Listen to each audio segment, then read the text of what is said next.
I've got Sunita Sachdev right now joining us on the phone line. She's Executive Director, Equity Research at UBS. Sunita, it's always a pleasure to have you with us here. Prashant this side. Thanks for taking our call. How would you describe, I mean, it's all about the balance sheet, it's all about the write-offs. 5,000 crore plus is the figure, which I think can be called a hit, right? I mean, write-off, I don't know how much of that is recoverable or how much the company expects to recover, but what's your first sense looking at the numbers? See, I think, the write-off is something which we sort of knew will come through. And the quantum also around 4,500 to 5,000 crores is something which has a very detailed explanation behind it. So it's something which is understandable. I think we need to dig deeper and we need to check what's happening with the underlying fundamentals of the company and the business. And that's not too heartening either. So with a revenue decline of 7% for the quarter, we estimate volumes are down close to 10%.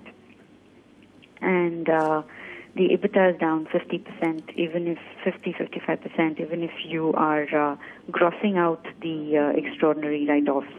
Now that is, continuing business, which we are talking about, and that is not heartening either in the name. Sunita, I'll get to the operational performance in just a bit, but I know, I mean, it's a detailed, the release itself is 28 pages long, Sunita, so I think it'll be a while. And there are lots and lots of qualifications by auditors, but can we go with these numbers which have been provided and say, well, the overhang is behind or the hit that had to be taken has been taken fully? Well, that itself is not very clear because, while they have... they believe there is recoverability of the White & McKay sale, and they've also taken the hit on the goodwill on account of White & McKay and all the other, business party-related provisions, etc., that they have taken. It's not entirely clear that this is the end of all the provisions. That is not yet clear. We still need clarity on that. So if I break it up, right, the provision for bad doubtful debt has been put at 1,027 crores. Yes. Intra-USL group loan is about 3,614 crores. Yes, and then there's the diminishing value of investment, which has been put at 707 crores. I mean, this is the breakup. Yes. What percentage, this 4,500 crores or so, right? Provision for bad doubtful debt plus intra-USL group loan. This would have everything that the company would have lent to group entities? Or is there a possibility that there is more which has not been shown here? No, I think this is a pretty exhaustive document and a pretty exhaustive job that the auditors have done. So it's unlikely that there should be more within group entities. I think this pretty much should be a complete write-off of what there is. So where is, as you indicated in your previous answer, potential further pain going to come from, if there is any? I think it is more because, they have indicated that, that there would be there are more disputed amounts, which they may or may not have taken fully on the write-off. So, you need a clarification from the management. Nonetheless, I think that's the reason I said that, we're not very sure whether this is the end of it. It may not be from group entities. Yeah. These disputed payments are not loans given to group companies, right? They're third parties which had, business relations with group entities.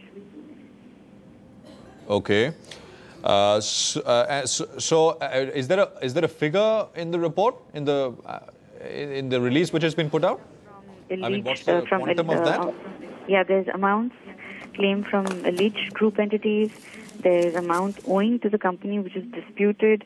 There are various amounts which have been given here, which are all what would all that total to approximately, Sunita? So The number that you're talking about, 4,320 odd crores, includes the gain from sale of vitamin K as well. The gross amount is obviously bigger than that. And as you know that it's 28 pages, so we pretty much will need to go through it with a fine-tooth comb before we come back with the individual numbers. Right. Okay, no, so this you're saying... no, I was saying that what is the total potential hit, which you said has been shown as disputed, sort of monies which is owed to the company, but it's disputed right now, right? Can you tell me that figure, the total figure?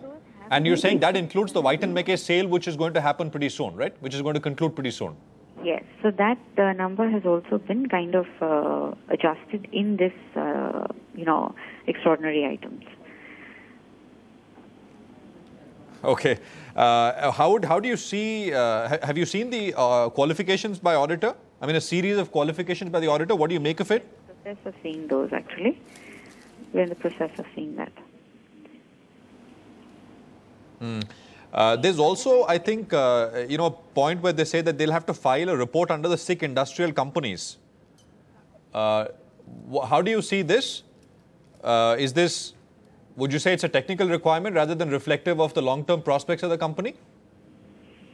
No, I think, yeah, it's more technical because some of these group entities have had problems for quite a long time. Got it. Thanks very much, Sunita. It's a long release and hopefully we can get you back on with more, but I think I got the gist of what you had to say. Appreciate your time very much.